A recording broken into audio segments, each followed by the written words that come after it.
First tonight, a legendary Labor figure and the business community are today accusing the Albanese government of losing its way. Tonight, as we speak, the business community is delivering a damning verdict on the Prime Minister, saying he's taking our country backwards with a deteriorating economy. In a major speech tonight, the Business Council of Australia's Bran Black says Australia is losing its way thanks to Labor's workplace laws and industry regulation. My message this evening is that risk is here and that it is real, and all Australians are already feeling the consequence. You feel it if you're one of the 1,200 plus businesses that closed their doors, declaring liquidation in July. You feel it if you're one of the employees of those businesses. And you feel it if you're a young Australian worried about the future. And his sentiment was echoed by the trailblazing Bill Kelty, who has made scathing remarks about the current Labor Party to leading figures at a private lunch. He said, "What we do not need is a self-congratulatory government telling people they have really cared and looked after them."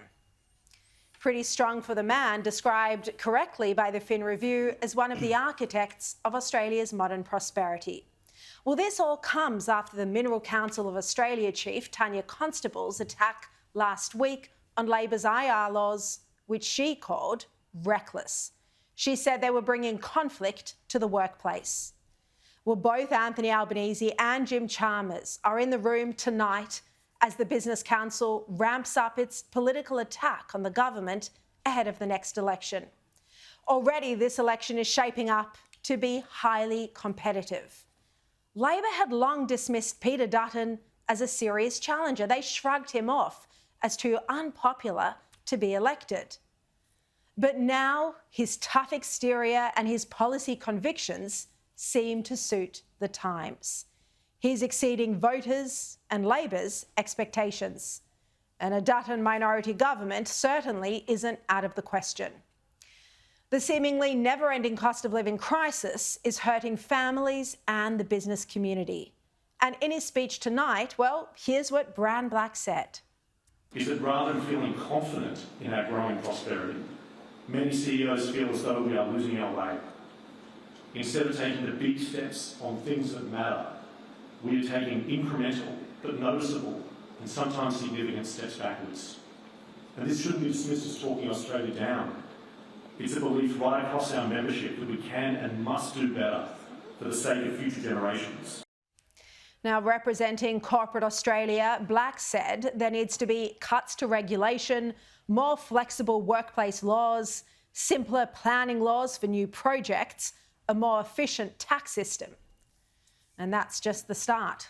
Political editor Simon Benson writes that it's taken the Business Council long enough to work out that the Albanese government's political agenda was not favourable to economic activity. They have now finally woken up. And it's come at the same time as trade union legend Bill Kelty's intervention.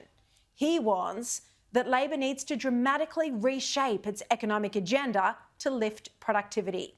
And he's criticised the Albanese government for, well, as he says, having no plan to revitalise a near-stagnant economy. He's critical of high personal income tax brackets and the effects of bracket creep. He says people are not impressed by politicians telling them, or at least implying, that a tax cut has fixed their problem paying bills, especially a tax cut that leaves them paying more tax than they were 2 years ago. And Kelty paints a realistic picture of the dwindling Australian dream. He says for a great number of people, they face a world of renting, not home ownership, total marginal tax rates, including GST, of over 50%, and jobs in which the real value of their wages have declined. Radical policy decisions taken across industrial relations, foreign policy, national security and environmental laws are now coming home to roost for the Prime Minister. And they may very well cost him the next election.